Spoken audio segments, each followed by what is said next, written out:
Welcome back to the Kuni 2 Greedy Kingdom. Now that we've exposed Evan's shitty, evil money laundering plot. Wait, hold on, Dwibs. That's EA you're talking about, not my kingdom. Yes, Evermore was secretly EA this whole time. Best of luck, King Evan. Hold on, I heard that King Evan and his companions are getting closer to the bottom of the labyrinth. Well, I just want them to know that they have all of us rooting for them. Together we will get through this. Long live Evermore. Did you see, Pedro? That's what Evermore, that's what the EA that looks like a holy shot. EA. Be careful, Sonic. Fitch, okay. We're all very happy to do our bit. Alex, right. Don't worry, me and Misty are on the case. Norbert, that's you. Norbert, no, that's me. But what the historical find? Ebb's Way, no less. Shirei? There were no books in the library about it. Don't worry, Lily. It's from like thousands of years ago or some shit. So yeah, it's nice, Lily. If every book. Yes, carry on. If every book had the answer to everything, there would be no mystery. Well, yeah. I don't think even Bodley has books about this. All right, but does he have a book about books? It doesn't matter. It means we don't have to see Bodley. Good. All right, so we're at floor 90. And now, time to go to floor 100, the final floor. Yep. Actually, I wonder what part. Roland seems very enthusiastic to go. Yeah. All right, this is it, the final floor. It took us a week to get here, but well, there were a lot of floors that I didn't show this because if I showed all 100 floors, this would take too long. So we have reached the deepest parts of the labyrinth, and there's the rift right there. It appears to be a sky giant. Look! That must be the rift! Either that or... That's a pretty big rift. Sure. Wow, it's definitely wide open, no doubt about that. Yes, that reeks Stephen King. No, Tony, it's completely sealed. Oh my. What? Of course, it's bloody wide open. Well, somebody get the duct tape. Let's chug Lofty into it and see what happens. but then there'd be no Kingmaker. Listen, you don't think we got the wrong end of the stick, do you? Maybe Lord Remnus never turned into the Prince of Wraiths after all. Maybe he's back somewhere further up, somewhere safer. Lofty, don't we? Also, Lofty, we never know unless you try. So somebody drop kick him into that. Say we would have run him already if he was able to be found, wouldn't you? Only place we haven't looked is inside the rift itself. So. But if the Kingmaker, that anyway. But if the Kingmaker is dead, then there is no king. Sure. Be my guest. But if you want to go getting yourself sucked into an eternity of interdimensional wandering, you'll be doing it alone. All right, point taken, Bracken. Well, who knows? Maybe Gilgamesh is inside that. Nah, sorry. The only collaboration we have is with Dragon Quest and Final Fantasy XIV, not with Final Fantasy specifically. At least. Wait, hasn't Final Fantasy XIV technically. Okay. Let me rephrase that. It's the way it's presented, Jova. It's different, but anyway. that pose. The rift, the beautiful abyss. Let me guess. What is a man but a miserable pile of secrets? It's the Prince of. It's Lord Remnus. You've become the very thing you sworn to destroy. Kinda, yeah. It is a long time now since I was called by that name. That name no longer has any meaning to him. And there must be hope you might be able to find all Remnus somewhere else. Let's have this is not having to cross swords with Wraithface by year again. Wraithface. What he said. Birds call me Wraithface. Face. Don't worry, I don't think Remnus You still might not have to fight him. He's still Lord Remnus under there somewhere, even with all the evil he... Yeah, I can't even say that with a straight face. Gonna be the hero, Evan. Evan has his own evil. Good. Power is good. Yes, but we don't want to go evil flying after it. Lord Remnus, can you hear me? You have to help us. We have to perform the rite and help seal up the rift. Usurper, invader, enemy, Ebswain shall be avenged. Your people shall be destroyed. Your king's bond torn asunder. I don't know. My king's spawn is rather smart and sharp. I have it on a stick.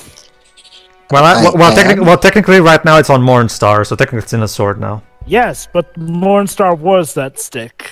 Well, but it's been turned into a sword now. But yeah, go ahead. A sword that was a stick. No, you have to listen. Ebswain is gone. It vanished long ago. What? Oh, really? Why don't people inform me of these things?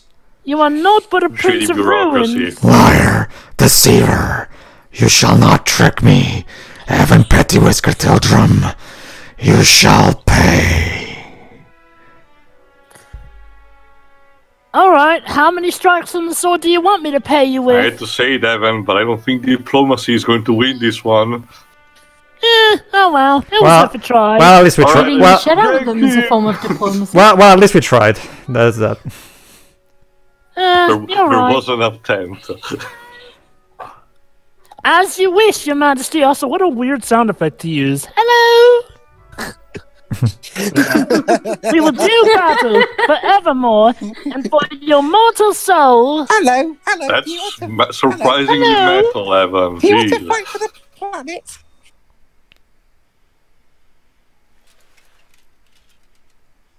Just take also, the some time and get off your background chair. from my end, came at an appropriate time. See, he's actually very polite. Instead of using teleportation to be a dick, he actually gets up on his own and get close and personal. Well, he's not a lazy motherfucker then. How considerate. The Prince of Wraiths, strange despot of the deepest depths.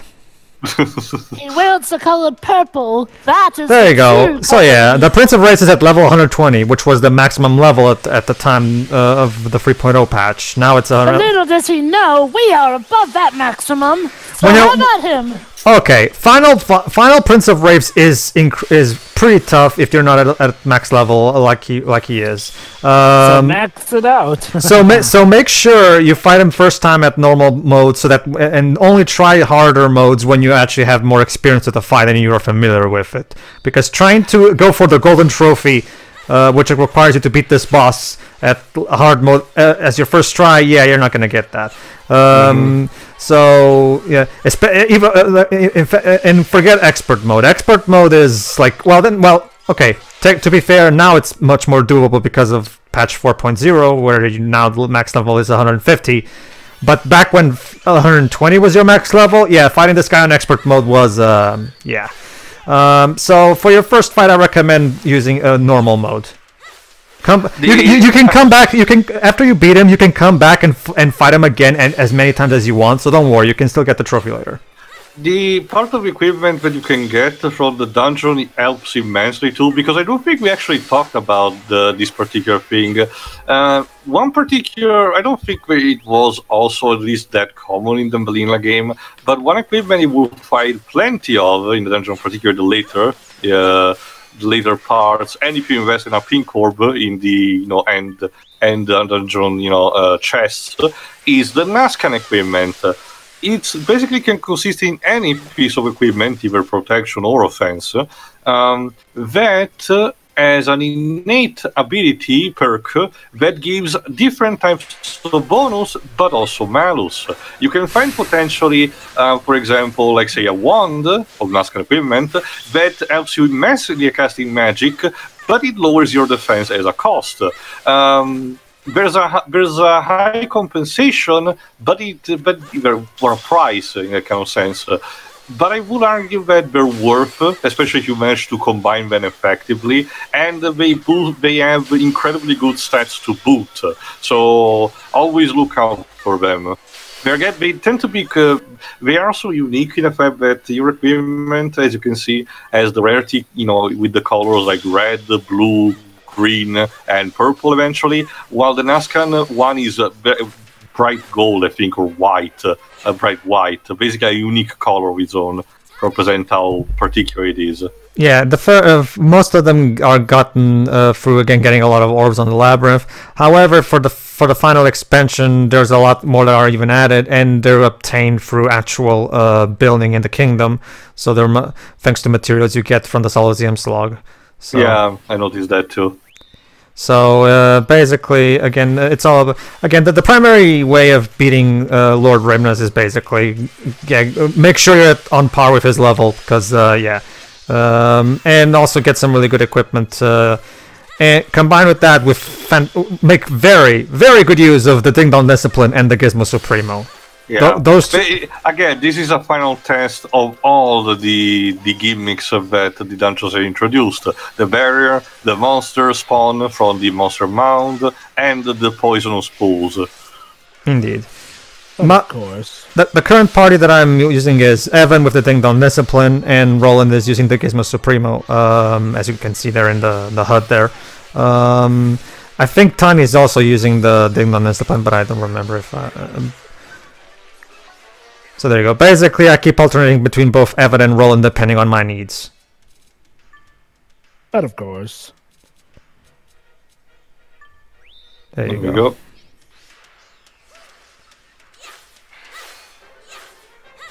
I actually did got the trophy of beating him in hard mode not too long ago. Was that with patch 4.0 or patch 3.0? Well, yeah, remember, Pedro, I got the game where already when patch 4.0. No, actually, no. Well, technically speaking, I didn't, but the point is that I did start the Lair of Labyrinth DLC when patch 4.0 was already released. So I think level-wise I wasn't that higher from 120. So I just happen to have already good equipment thanks to having done the dungeon multiple times.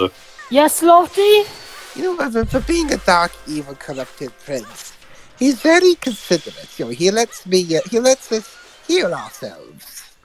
Well, he doesn't attack you either. That's very sporting of him. Well, he's only one. Obviously, he can't attack us three at once.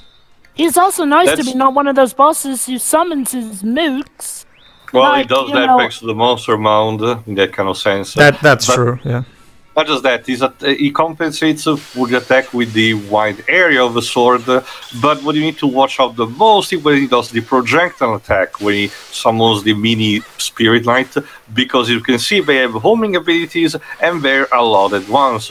So if you get caught potentially in a barrage of them, they can pretty much destroy your entire bar and you wouldn't even know. How fun! He also has a really big ultimate attack that covers a wide part of the field with. So yeah, you can attack us three at once, but that's like his ultimate attack. He doesn't use it all the time.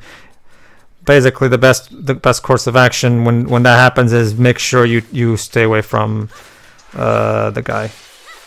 Actually, usually I tend to do the other way instead of to try to use the special techniques with the 100%. Charge, because if apparently spamming those manages to stun even the bosses. I might as well explain that. Basically, when a boss is there you go. Speak of the devil. Thanks, Remnus. There you go. That's his ultimate attack. Fortunately, Roland and Tani managed to defend it. But anyway, yeah. It is, like Tia was about to say, it is possible to stop a character from doing his ultimate attack, you have to basically pummel him, and I mean pummel him hard with a shit ton of damage. So basically, don't try it unless you're certain that you're capable of doing it, because it takes a lot of damage to. And as you just saw, you don't exactly have that much time. So it's basically another risk reward scenario where are you sure you're powerful enough to stop him in time within the time you're allowed to. The best tactic in that case, like I just mentioned, would be conserving your 100% weapon charge, combine that with some of your abilities, like say Evan, or mostly physical abilities, not necessarily magic, because magic is mostly reserved. Powerful magic is reserved for the next DLC. But physical abilities have always helped me in that kind of sense, particularly with Roland. Yeah. Again, it's outside of the Rogue Galaxy elements. The battle system in this game feels like an actual proper successor of the Kingdom Hearts 1 battle system could have been, because can totally see that. Yeah, because Kingdom Hearts 1 didn't have the cinematic elements that the flashiness, where this one is a bit more grounded, like Kingdom Hearts 1's battle system was. So it does feel like what that battle system could have become with refinement and expansion if Kingdom Hearts didn't go into a different direction slightly. So it does feel like, again, it feels like those are the two primary inspirations, Kingdom Hearts and Rogue Galaxy. So we have a good brand of some Rogue Galaxy elements for the Varans and some Kingdom Hearts elements, since Hino knows that Kingdom Hearts is some of the most popular action RPG series out there right now. So. If you say so. What do you think, Jova? Since I personally would have thought again they took mostly from Tales of instead, but interface-wise and the character movement, I can see inspiration from the first Kingdom Hearts. Still, like the dodge roll, for example, it's the vanilla dodge roll is almost identical, even in how clunky it is. It just removes the more floaty jumps, even in the first Kingdom Hearts, the platforming was awkward as a result of how the jumping was working. I don't know, Tail. Even see a bit more Tails in it. Like, that's not to say that, there isn't any Battle Kingdom Hearts here, but I wouldn't say it's like, mostly classic Tales of, because even later Tales of have, become more faster, even in doing the techniques and all, much faster compared to a game like this. Is more akin to classic Tales of, like even the 3D ones, like Abyss or Destiny 2. I don't know, Taylor. Like I've always regarded even the 3D Tales of games as kind of like the overall structure of the attacks that you use is different than what. Whereas like for example, like when you think of the 3D Tales games, they feel like a 3D translation of what the 2D games were, because they still retain. Like for example, if you go back to Symphony and Abyss, like you said, Symphony and Abyss still feel pretty much like the 2D games. They just added a third dimension to the movement. Really, I can see where. Oh. It's just like it's only really in the PS3 era where they started to do something a bit more free roam. But no, if you're talking about the PS3 Tales of games, because remember, Berseria technically is a PS3 game. It was just released on the PS4 in the West. Technically, we still don't have. Technically, the new one Arise is going to be the first one that was made for the PS4 from the ground up. Officially, and it looks definitely like that. Yeah. So if you talk about the PS3 Tales of games, I can definitely see what you mean. But I will. I can see what you. It's mostly also for the fact that you have your skills mapped to also the button combination. Even though you don't really chain them, it's the game is still doing things on a different level, taking more personality. But it does remind me of a classic. When you think of that, basically, if you're a veteran of Tales of, you'll know the basic skills like Demon Fang, Dragon Blade. basic sword techniques that are common in almost every game, and those are technically mapped to. You can map them to buttons in order to perform them, potentially in chain. Sometimes sacrificing your MPs, others having special buffs that attach to the personality of the game and stuff like that. Freeze. That is mostly what is reminding him. Excuse me, Evan. How much longer are you going to take my bloody teas in the oven? We're kind of in a fight to the death over here, Lofty. Well, Lofty, it is against the Prince of Wraiths. We have been building up to him. Even though we've picked his keys. Also, you could be helping Lofty instead of. Well, actually, Shirai, Lofty is helping. Just like Drippy, Lofty stays in the sidelines, throwing us HP and MP orbs like Drippy did in the first game. Yes, while trying to be extra careful not to accidentally throw it at your head. Oh yes, the epitome of the I'm helping crowd. Although to be fair, Lofty, turning into that dragon form could help. Evan, the room is far too small. But Evan, in here, the room's actually big enough for you to turn into a dragon and claw him or burn him. And kill everybody. But Evan, you're not that big when you turn into a dragon. But Evan, that would take away from the challenge of the fight. Yeah, if all fights could be solved by me turning into a dragon, there would be no point in the game. No, not necessarily all fights, but this fight. This fight could maybe use that help.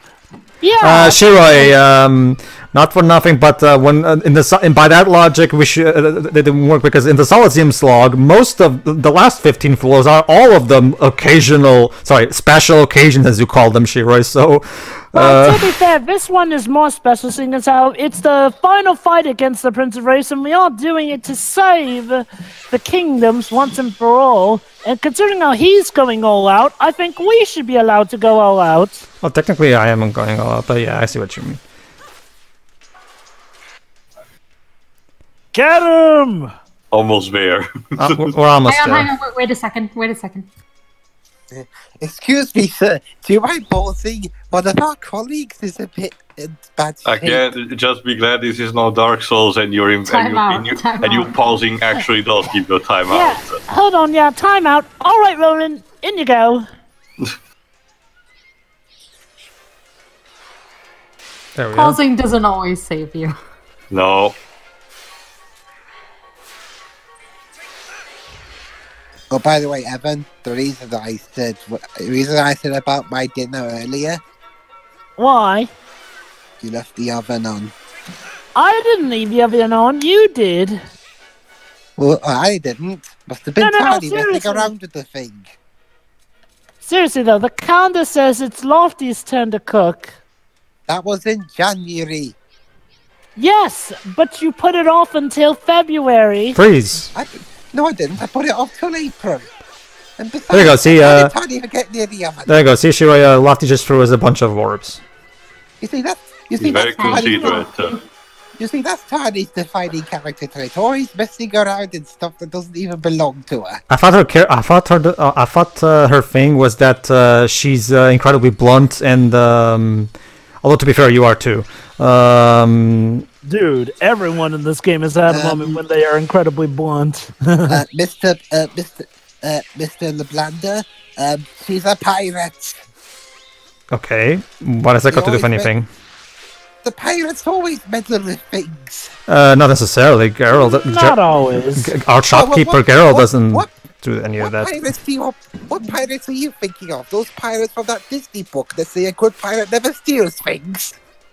Yeah, that's actually yeah. Or Jake and the Neverland Pirates, for that matter.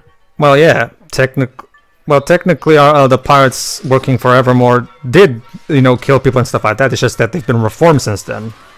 Yeah. But Leander, let me ask you this. Actually, yeah. Have you ever wondered why your glasses go missing? There we go. Yeah, but anyway, yes. This is in the next DLC, we will actually get some more tidbits and lore about the Sky Pirates before they met Evan. A bit before. Mm-hmm. Should be interesting. Good. Oh. Anyway, we're nearly done defeating I mean, if this were a real fight, everyone would be bloody exhausted by now. Dwebs, not for nothing, but not for nothing, Dwebs, but you're a Persona fan. You should be used to boss battles that go on for like 90 minutes or something. Well, I mean, that's the thing though. Shiroi, Persona. Have you checked out Persona 3's final boss? No. But Pedro, that's the thing. In Persona, you're not running around all over the place doing all sorts of crazy stuff. You stand there and wait your turn. Well, I guess he's got a point there. I guess. Well, it's not. Well, to be fair, yeah. Like action RPGs, because of their very nature, don't really get to that point. Like even this game. As I'm showing you the final boss battle, completely uncut, that you're seeing right now. And as you can see, it didn't take me like 90 minutes or anything like that. It's just that, obviously, when you reach a top-tier boss like this, obviously it's going to be something a bit more intimidating and long, and just because of the very nature of it. This is why Lofty decided to cook tea, so everybody could get more energy, I guess. And that's why he left the oven on. What does he need an oven for anyway? He's a fire-breathing dragon. Don't use an oven for tea. No, tea means Miss Tani, you do know that the fire-breathing dragon Jesus Christ. is only for emergencies. Gotta love how he went straight for me, like he was targeting me there. Oh yeah, he knows. He knows which one you're in control of. I actually remembered something. Well, Theo, actually, since we talked about it, there's one of the more convenient ways to stop the ultimate attacks actually is to abuse the Gizmo Supremo, because the freezing bombs actually freeze them and stops their charging. So. That being said, you can't abuse it that much because, unfortunately, they'll be able to try again briefly later. But if you're like in an emergency and you absolutely need to stop them at all costs, a freezing bomb could be useful. Maybe you can stop them for a bit so you can prepare and maybe heal up your partners before it happens, or maybe try something different and try to maybe come up with a plan to stop him the next time he starts charging it. Basically, that can be a possible resort you can use if you want. All right, guys, shit! Hold on. Just one more final push, and we've got him. There we go. I was going to suggest just hit him in the balls and then whack him. Congratulations! Congratulations! I have to say, congratulations! That was super hard, but still not an inconvenience. No, not the angst. It's leaving him.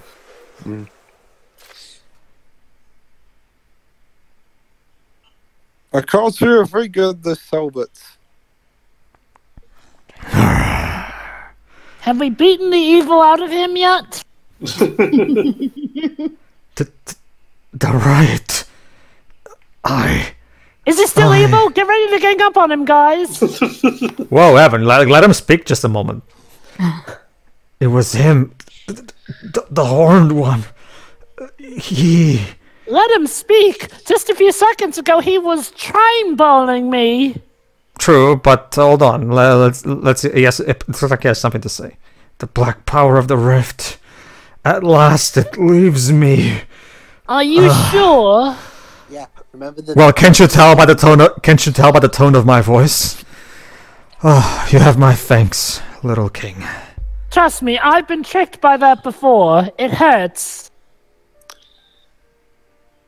But I'll believe you. Not as much as the ass whooping. Oh wait, I'm sorry. Okay, I believe you. Yeah, basically. It was you who brought me back to my senses, was it not? You must forgive me for all that I have done. No! You put our civilians in a state of mass panic!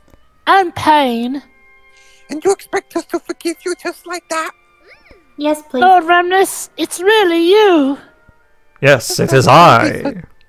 Don't be so stupid. I wouldn't be so sure about these two. Looks like a baddie to me, you see? Good job, Dwips. even without seeing the game, I could predict what they're going to say, sort of. You speak of my physical form? I have sustained the ride for these 2 millennia. To do so was not without its cost. So you literally did not take a shower in 2,000 years. Ew! We've heard tales of your dedication, though a shower may be necessary. We met some of your soldiers on the way through the labyrinth. They were all very worried about you. So those led to their dooms yet fly the flag of Ebswain. It was they who led you here? Technically, it was my intuition that led us here, and they just told us stories along the way. Well, remember, technically it was a ghost from Ebswain that told us that this was all happening at the beginning, so... Yeah. Oh yeah, that one. So? Sorry. It was. Your subjects are still loyal, Your Majesty. But what happened? How did you wind up here? Wind up. It began when the rift first appeared. A breach in time and space that led to a place beyond this world.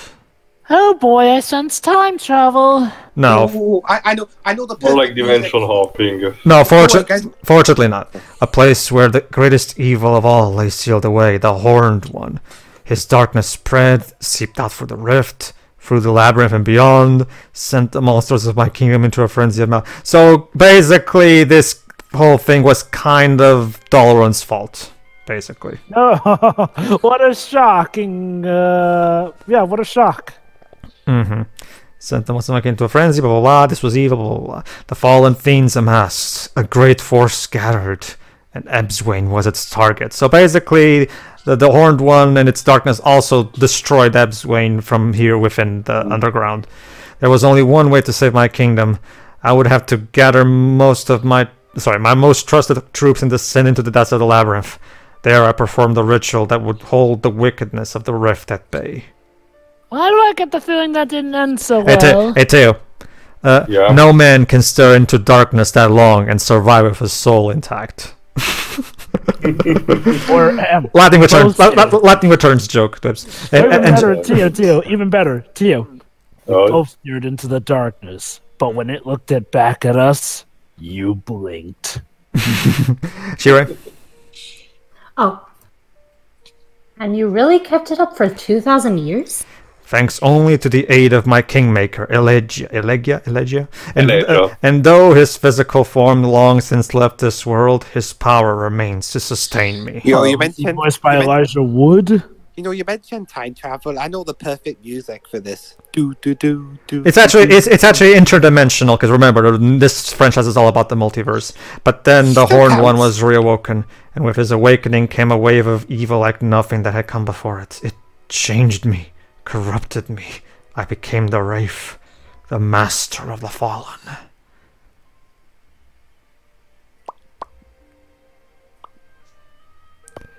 I came to yearn for Ebswain, long since lost, to mourn its passing, to resent it, and finally to bitterly deny it. So basically, sorry, go on. So basically, this guy has been in complete denial of his own kingdom's destruction for 2,000 years, or however the hell it's been. When I entered the labyrinth long ago, I vowed that I would resist the temptation to ever again glimpse to what became of my land, my people. But in my idle state, I broke that vow, and that's how he became kind of angry and mistakenly thinking that the Heartlands had been taken over by someone else. You could probably tell us this at the court martial. I cast a spell that I might see the lands above. I looked over the Heartlands, but there was no sign of Ebswain. No, a new kingdom in its place. Evermore. My rage was uncontrollable. I vowed to right this injustice, to drive these invaders from the land, my land, and so I conjured up a gateway through which my minions might launch a counter-invasion. So basically he just wants to get off my lawn. Basically, yeah. Pretty much. Basically, yeah. He's with the senility of everything. No, think about that's a good idea. I should have given him my Clint Eastwood voice that I gave to the Marshal from My Attorney. That would have worked out so great. Get off my lawn, King Evan. Anyway, if it had not been for you, I would have sent that army forth. An army that would have blah, blah, blah. The point is I was being evil, so I apologize for that. King Evan, I owe you a debt beyond imagining. You have saved me from myself, and the land I love from an unspeakable fate. Would you like to join my kingdom? No, put him in prison. Unfortunately, I cannot. Oh, go ahead. Oh, we're not so different, you and I. No. Let him elaborate, though. Go ahead.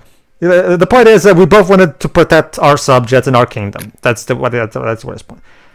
I have seen those who call your kingdom home. So, Evan, you're saying is you killed innocent people to build your kingdom? I have seen the smiles on their faces, very ambitious. heard the laughter that carries the breeze. Truly, you have built a realm to be proud of. A worthy successor to Ebswain. I'm not calling my kingdom Ebswain, though. But yeah, to answer your Kingmaker's question, no, unfortunately I cannot join your kingdom because someone has to stay here and keep the rift closed. The Heartlands are safe in your hands. My kingdom had its time in the sun, but that time has long since passed. I accept that now. And I pray that evermore will flourish and prosper. So all I can do is hope that you can carry on the legacy of the Heartlands that I started, kind of. To that end, I will remain here. I will see that the rite of entombment continues, that the power of the rift remains contained, that your kingdom and its people remain safe. Great, just don't go crazy again. Otherwise, my descendant will have to come and deal with you. Well, yeah. Well, make sure you deal with the horned one to make sure that doesn't happen. Really? Back to your senses at last, and the first thing you do is sign up for another few centuries of servitude. You're a better man than me. Wait, that's because you're a fairy. No, ignore that. Too late, Lofty. Everyone's heard you say it. If ever you should wish to test your mettle, know that the labyrinth will remain open to you so you can keep grinding and shit. So hint, if you want to spar some, I'm here for a rematch. Not to mention there's a trophy involving me on hard mode, so we kind of need to keep this battle repeatable. There is much here that may be of use to you. Go ahead, Shuri. Please feel free to come back and beat the living shit out of me again. Yeah, pretty much. Anytime. Bye. Oh, great. We got his yokai medal. Oh, wait, no. Bye, then. Where'd it go? That was the labyrinth, and we got Ebswain's crown jewel. That is a token that will be useful in the second expansion. And a volume of the Manual of the Maiden. I think it's still 2? Yeah, no, actually 1 and 1. Okay. And the one for the Mechanics Manual. So there you go, the labyrinth is completed. Oh, and something on Leaf Book. More Leaf Book stuff to read. Shiri. Oh. The Prince of Wraiths is gone. He's turned back into Lord Remnus, and don't worry, he's the good guy. No, he isn't. He's chosen to stay in the labyrinth and perform the special ritual that keeps the rift sealed. Evan wants to say thank you to all of you for your help. All you've done to help. Yeah. Well, thanks. He's thanking those of you that survived.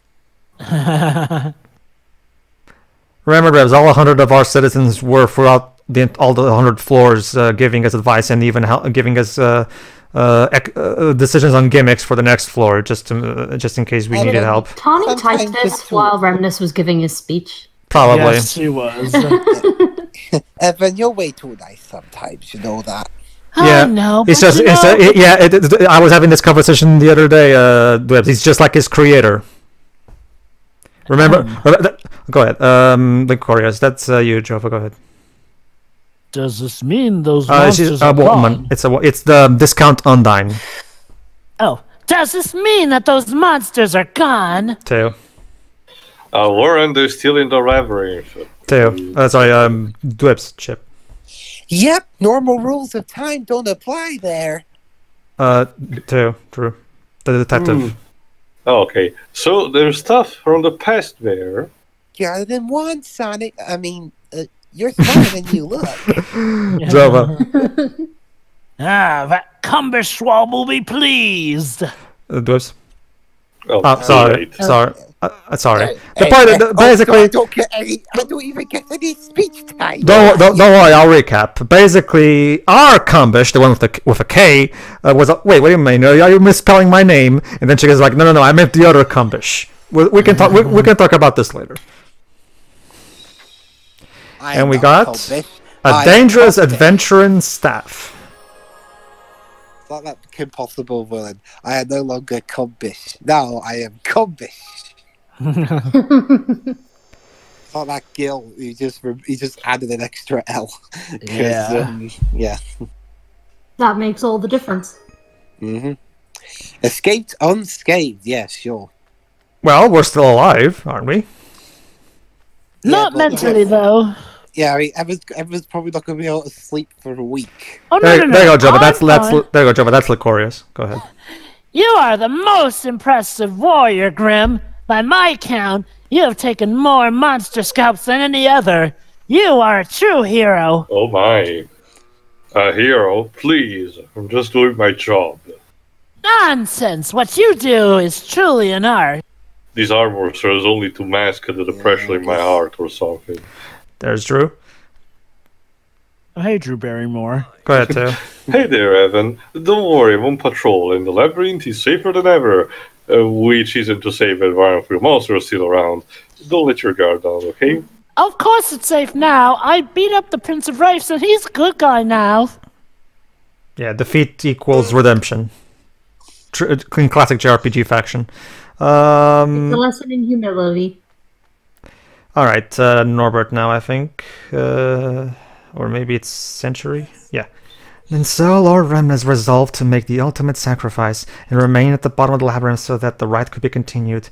He waits there still, hoping for a great warrior to come and break the monotony. So there you go, guys. Wait, now for all eternity, the other citizens don't know. So now for all eternity, he'll just stay there, and his only source of fun is when Evan decides to come in for a little sparring. There you go. He's going to go stir crazy when Evan eventually dies from old age. Until you delete the game data and... Gosh, Lord Remnus sounds amazing. Psst, no, but what's a sacrifice? I would like to... Well, it's a good... I've got a story for you. Allow us to explain it in song. Would you like a demonstration? Well, Norbert... Well, remember, Shira. Norbert is a professor of history, so he's viewed as some kind of authority. Shh, I'm not a talking dictionary, you know. Now be quiet and listen to the rest of Century's story. Yeah, Norbert is much more interested in Century's historic knowledge. He has no idea what sacrifice means. Like, seriously, I've seen that trick. It's a common trick. Divert attention when you don't know what something means when you're trying to be a know-it-all. Alright, and that was Ni no Kuni 2's first paid expansion, The Lair of the Lost Lord. Thoughts? Two. It was alright. Again, I enjoyed it. I think I mentioned in one of the previous parts that I had experience with the previous mode on a previous game, the ultimate thing it's called Ghost Ship in Rogue Galaxy, which has a similar concept, but it's much more primitive. This one, thanks to the rewarding game system, is much more enjoyable and varied in how the floors are constructed, the most refined equipment you find, the gimmicks and all that jazz. So yeah, definitely enjoyable for a Gauntlet experience. Goody. It was very nice. I think the thing I like the most about it is that it actually adds in complete new abilities and completely new game mechanics. Like, that's something you don't normally see in an expansion. Like, normally when you get new game mechanics in an expansion, it's just stuff strictly for that particular section of the game. But no, this adds on to it as a whole here. Mm-hmm. And the spins it adds is pretty nice. That's definitely my favorite thing about this expansion. That said, the story was well-sustained and well-meaning here and there. We get to have some nice few good interactions, some new, well, not new characters except for the Prince of Wraiths, but I digress. But, new character interactions still do help out. And it's nice to have all this stuff that just happens to be happening in other kingdoms at the time, which coincide with the plot to an extent. And the side quest, and the two side quests, new side quests, do give some nice little backstory for Bracken and our Sky Pirate duo. So that's also nice. Mm-hmm. Since Shiroi, what are your thoughts on this? Unless are you done, Jova? Yeah, I'm done. Shiroi. Pretty much what Jova said. All right, Dwebs, really close us out. It was fun. Okay, very straight to the point. I really enjoyed it a lot. I really like the overall. It's basically the ultimate throwback to the Dark Cloud games in taking like a gigantic RNG dungeon and really going all out with it. And again, I really love the objective system where the better you do, the better the rewards you'll get, which is always great. Again, I absolutely love this game's philosophy of rewarding you for how good you do. As a result, it's always incredibly encouraging to try to get good at the game. And yeah, I really like. Again, this particular expansion is a bit more gameplay driven than story driven, which, however, will be reversed in the second expansion. The second expansion is more story than game. It brings in 2 new martial methods with it, yes, but it feels there's a lot more story to the second expansion than in this one. This one, it feels like it's there mostly for the purpose of adding more gameplay, and for the purpose, again, remember, this was right after the difficulty complaints. So my guess is wanted to make this first expansion gameplay driven more than story driven, for the purpose of addressing and giving them a proper major original final boss that takes advantage of the new difficulty modes that were patched in. Because remember, the original campaign was not made with the extra difficulties in mind, so I'm guessing he wanted to make this new content like content that takes advantage of the difficulty patch. So I appreciate that. For the second expansion, that's where we're going to go more in depth story wise. We're going to fill in gaps, we're going to expand upon backstories, and we're going to reiterate the final message of the main campaign as well. So but however, everybody, for the next part, we're gonna do something different. There's a character that shows up in the second expansion that hails from the first Ni no Kuni game. However, since I did not show it in the Ni no Kuni 1 playthrough that we did, we're going to take a break from Ni no Kuni 2, and we're going to go back into Ni no Kuni 1, and we're going to do a little bit of the post-game content that involves that character. We'll talk about that when we get to it, so tune in for that extra Ni no Kuni 1 part. I, for one, am certainly looking forward to our third final thoughts session we've had for this game. So, there's not exactly final thoughts, so just thoughts. Well, well, for the purpose of not having like a big thing, I figured I would do kind of each one is in a isolated expansion, so short final thoughts for each to make things. Look at the bright side; they're still coming sooner than our final thoughts from Mighty Number 9 are. True. All right. So we took a vow that we wouldn't give those until the 3DS and Vita ports for that game come out. Yeah, but by the time that happens, the Earth would have blown up. Also, level 5 concept will give it to us eventually. Also, if there's one thing we learned from this expansion is that Dwebs' mind seems to be melding with Lofty's mind, and it's kind of starting to scare me. Because it's me doing that bloody Welsh accent all the time. Yes, and now he's doing. Lofty's even doing the same kind of jokes you do of calling Tiny's Facebook pictures rubbish and stuff. So Lofty's, you and your Lofty's minds are starting to meld, and it scares me. I don't know if we can handle 2 Dwebs. So we're going to take a break on Ni no Kuni 2 to see if we can calm down this a bit. So see you then. Also, we already deal with 2 Dwebs. Yeah, Ni no Kuni 1, remember Drippy. I would say Drippy was more polite than Lofty. Lofty's flat out rude. Yeah. Even despite your mom dropped dead comment, like he's so much more polite than still. Actually, the 2 Dwebs. Wait, I said that? No, that was voice. That was a voice. That was an actual line from Drippy. Basically, well, whatever. We'll see if in Ni no Kuni 1 extra part, everybody. Yeah.